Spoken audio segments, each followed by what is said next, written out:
ഏവർക്കും നമസ്കാരം. കളരിക്കൽ അനീഷാണ്, യോധ അക്കാഡമി തിരുവനന്തപുരം. ഞാനിന്ന് സംസാരിക്കാൻ പോകുന്ന വിഷയം നാഗഞരമ്പ് എന്ന മനുഷ്യന്റെ ശരീരത്തിലുള്ള വിവിധ ഞരമ്പുകളിൽ പ്രധാനപ്പെട്ട ഒരു വിഷഞരമ്പ്, അതിനെ നാഗഞരമ്പ് എന്ന് വിളിക്കും. ഈ നാഗഞരമ്പും അതുമായി ബന്ധപ്പെട്ട കാര്യങ്ങളുമാണ് ഇന്ന് സംസാരിക്കാൻ പോകുന്നത്.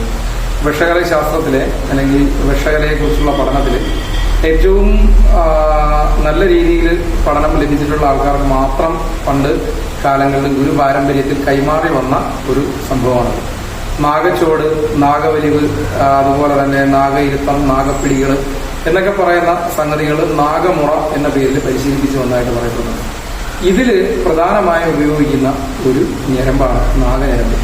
അത് നമ്മുടെ പാദം മുതൽ ആരംഭിക്കുകയും ശിരസ് വരെ വരികയും ചെയ്യുന്ന ഒരു ഞരമ്പ് നാഗഞരമ്പ്.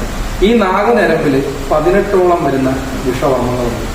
വളരെ ബുദ്ധിമുട്ട്. ഒരു പാമ്പ് നമ്മളെ കടിക്കുമ്പോൾ നമ്മുടെ ശരീരത്തിൽ എങ്ങനെ വിഷം കയറി മാറും എന്നുള്ള പോലെ ഈ ശരീരത്തിലേക്ക് അത്രയും വിഷം ഇരച്ച് കയറുന്ന മർമ്മസ്ഥാനങ്ങളാണ് ഈ നാഗഞരമ്പിനകത്തുള്ളത്. അപ്പോൾ ഈ നാഗഞരമ്പിന്റെ പഠനമെന്ന് പറയുന്നത് ആദ്യം നമ്മൾ മർമ്മങ്ങളെക്കുറിച്ച് പഠിക്കുകയും പിന്നീട് വിഷവർമ്മങ്ങളെക്കുറിച്ചും വിഷകലയും അമൃതകലയും ദൈവറയും വളവുകയും ഇങ്ങനെ ഒരുപാട് കാര്യങ്ങൾ, തത്വങ്ങളും 96 തത്വങ്ങളും ഒക്കെ അഭ്യസിച്ചതിന് ശേഷം വളരെ വിശ്വസ്തരായ ശിഷ്യന്മാർക്ക് മാത്രം ഗുരു പാരമ്പര്യത്തിൽ കൈമാറി വരുന്ന ഒരു വിദ്യയാണ് ഈ നാഗഞരമ്പിന്റെ പരിശീലനം എന്ന് പറയുന്നത്.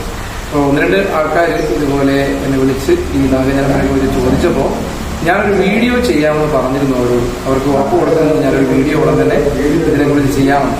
അപ്പോൾ എനിക്കറിയാവുന്ന ചെറിയ വിവരങ്ങളാണ് ഇതിൽ പറയുന്നത്. ഇപ്പോൾ നമുക്ക് നാഗമർമ്മങ്ങൾ ഏതൊക്കെയാണെന്ന് ചോദിച്ചാൽ ഒന്ന് പടനാഗവർമ്മം, മണിനാഗവർമ്മം, ഗുണ്ടനാഗവർമ്മം, അങ്ങനെ നാഗവർമ്മങ്ങൾ 18 നാഗവർമ്മങ്ങളുണ്ട്. Thank you.